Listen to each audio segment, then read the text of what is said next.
Hello everyone, this is Avinash Mishra and you are watching my gardening YouTube channel Wow Gardening। बारिशों के बाद मैंने एक over video वाली वीडियो बनाई थी और उसमें बताया था कि ट्रीटमेंट कैसे करना है प्लांट्स में जो ये प्रॉब्लम्स आ रही हैं ओवर वाटरिंग की और लीफ ड्रॉपिंग की खास करके प्रॉब्लम आने लगी है और ब्राउन कलर की लीफ पड़ने लगी हैं। इसका मतलब है कि आपके प्लांट्स में जो है ओवर वाटरिंग हो रही है, क्योंकि लगातार जो है बारिशें गिरने के कारण से प्लांट्स में तो ये असर देखने के लिए मिलता ही मिलता है।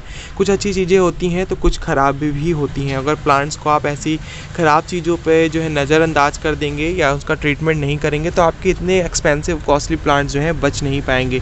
उसके लिए आज इस वीडियो में मैं आपको बताने वाला हूं कि आप ऐसी कौन सी चीज़ है आपके गार्डन पे जिसका इस्तेमाल करके आप अपने प्लांट्स को हेल्दी बना सकते हैं, फिर से वैसे ही बना सकते हैं जैसे वो पहले थे। जनरली बेमौसम बारिशों में ऐसे ही प्लांट्स को थोड़ा सा प्रॉब्लम होती है। ऑलरेडी जो है विंटर्स का टाइम चल रहा है और उसमें बारिशें हो जाए और ठंड रहती है तो ऑलरेडी कुछ प्लांट जो है डॉर्मेंट कंडीशन पर रहते हैं और फिर उसमें जो है बारिशों की जो ऐसे थपेड़े पड़ते हैं या उसके कारण से जो है प्लांट्स की जो ग्रोथ है वो रुकती है कई बार, और जो उसमें फ्लावरिंग बर्ड्स आ रही हैं वो भी गिर जाती हैं, फ्रूटिंग भी गिर जाती हैं, तो उसमें थोड़ा सा प्रॉब्लम तो होती है। बट आज की इस वीडियो पे जो है आप देखने वाले हैं कि रूट रॉट की जो प्रॉब्लम होती है खास करके रेनी सीज़न में, उससे कैसे बचाना है, क्योंकि प्लांट्स ओवर वाटरिंग के कारण जो है फंगस में जल्दी कांटेक्ट पे आता है और उसका ट्रीटमेंट जो करना बहुत ज़रूरी है। तो उसके लिए आपको बेसिकली कुछ खास करना नहीं है, जनरली मैं आपको इजीली बता रहा हूँ।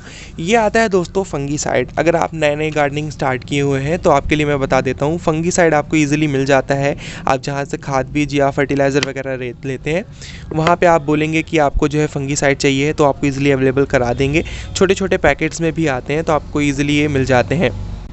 इसको यूज़ कैसे करना है वो अभी मैं आपके साथ शेयर कर रहा हूँ। तो जनरली इसको यूज़ करने के 3-4 मेथड हैं। सबसे पहले तो ये, जब आप अपने प्लांट्स को रिपोर्ट करते हैं या नया प्लांटिंग करते हैं उस टाइम आप अपने आप जो है प्लांट्स में इसको सॉइल मिक्सचर में ऐड करके इसको लगा सकते हैं। प्लांट बहुत ही अच्छी तरीके से चलता है, फंगस नहीं लगती है। या फिर आप जो है अपने प्लांट्स में हर 15 से 20 दिन में जो देते हैं तो आप इसको लिक्विडली बना के दे सकते हैं, या तो आप थोड़ा सा ऊपर गुड़ाई करके अपने चारों तरफ प्लांट पे दे देंगे तो उससे भी काफ़ी बचाव रहता है। फंगस किसी भी तरह की नहीं लगती है तो प्लांट्स अच्छा ग्रो करते हैं। तो देखिए मैं आपको दिखा देता हूँ ये दिखता कैसे है। जनरली जो है इसका कलर ब्लू या ग्रीन टाइप का थोड़ा सा कलर रहता है। तो ये आपको मार्केट में अलग अलग कंपनियों को भी मिल जाएंगे, बट मैं जो अभी आपको दिखा रहा हूँ ये साफ़ का है। कोई ये पेड प्रमोशन नहीं है क्योंकि मैं इसका पहले से यूज़ कर रहा हूँ, इसलिए बस जनरली आपको दिखा रहा हूँ। तो ये कॉन्टैक्ट फंजीसाइड भी है और सिस्टेमिक भी है, तो एक ही में आपको 2 चीज़ मिल रही है, तो अलग अलग चीज़ें खरीदने का कोई मतलब नहीं है। तो ये चीज़ आपको जो है अभी मैं आप दिखा रहा हूँ कि ये मेरी 1 लीटर की गार्डनर स्प्रेयर बॉटल है, तो इसमें मैं कम से कम 1 टेबल स्पून के करीब इसमें ऐड करूँगा। तो जनरली मैंने जो है इसमें पहले से ऐड करके रखा हुआ है। वीडियो बनाने के पहले मैं स्प्रे कर रहा था, फिर मैंने सोचा कि आपके साथ भी शेयर कर दूँ, क्योंकि लास्ट वीडियो पर मैंने जब शेयर किया था तो कई लोग मेरे से फिर से क्वेश्चन पूछ रहे थे कि कैसे इसको बनाना होता है। देखिए आप इसके अंदर देख रहे होंगे कि यहाँ पे आपको ब्लू कलर का थोड़ा सा पानी दिख रहा होगा, तो मैंने उतनी ही क्वांटिटी पे इसमें पहले ही ऐड करके रख लिया है। अब जनरली मैं इसको लॉक करके इसमें प्रेशर बना के और अपने प्लांट्स में चारों तरफ से स्प्रे कर दूंगा। साथ ही साथ में क्या होगा कि इसको मैं ऊपर तो दूंगा ही दूंगा, साथ में ये क्या नीचे जब बह के जाएगा तो रूट्स के कांटेक्ट में भी आएगा, तो रूट्स में जो जितनी भी प्रॉब्लम हो रही होंगी ना वो सारी जो है इससे ट्रीटमेंट हो जाएगा। वैसे तो कंटिन्यू बारिशें हो ही रही हैं, अभी विंटर के टाइम में आपके यहाँ भी हो रही होंगी, तो उसका सिर्फ एक ही दोस्तों ऑप्शन है कि चारा बचता है कि आप ऐसे फंगीसाइड अपने प्लांट्स पे स्प्रे कर दीजिए, तो उससे काफ़ी हद तक आपके प्लांट्स जो हैं बच जाएंगे। जिसमें ज़्यादा ही प्रॉब्लम हो रही है उसमें आप 1 से 2 बार भी एप्लीकेशन कर सकते हैं, तो बिल्कुल ही 100% तरीके से वो दोस्तों उसका ट्रीटमेंट कर देता है।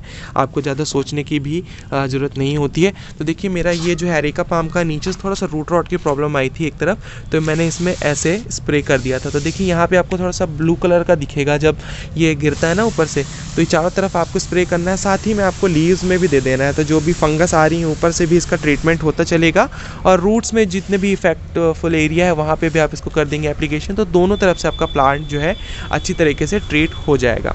तो बेसिकली यही एक चीज़ होती है। अगर आपके गार्डन पे नहीं है तो अभी आप जाके उसे परचेज़ कर लीजिए और अपने गार्डन पे इसे ज़रूर रखिए और यूज़ करते रहा करिए। हर 15 से 20 दिन में आप जब लिक्विड फर्टिलाइज़र डालते हैं तब भी इसका आप यूज़ कर सकते हैं उसमें साथ में मिला के, तो प्लांट्स में हमेशा आपके अवेलेबल ये रहेगा। तो अभी आपके गार्डन पे भी या किसी प्लांट में ऐसी प्रॉब्लम देखने के लिए मिलती है तो आप इसका एप्लीकेशन कर सकते हैं। तो दोस्तों आज की वीडियोस में बस इतना ही। आई होप आपको ये वीडियो अच्छी लगी होगी और समझ में आया होगा कि अपने आप प्लांट्स को जो ओवर वाटरिंग है उसे ट्रीटमेंट कैसे कर सकते हैं, फंगस से कैसे बचा सकते हैं। अगर वीडियो पसंद आई हो तो प्लीज़ वीडियो को एक लाइक कीजिएगा, शेयर कीजिएगा, चैनल को सब्सक्राइब भी जरूर कर लीजिएगा और बताइएगा कि आपको वीडियो में कौन सा पार्ट अच्छा लगा और कुछ क्वेरी रहती है तो आप वो भी कमेंट करके पूछ सकते हैं। मैं मिलता हूँ आपको नेक्स्ट वीडियो पर किसी एक नए टॉपिक के साथ, नए प्लांट केयर के साथ। तब तक के लिए दोस्तों take care of yourself and goodbye. Happy gardening.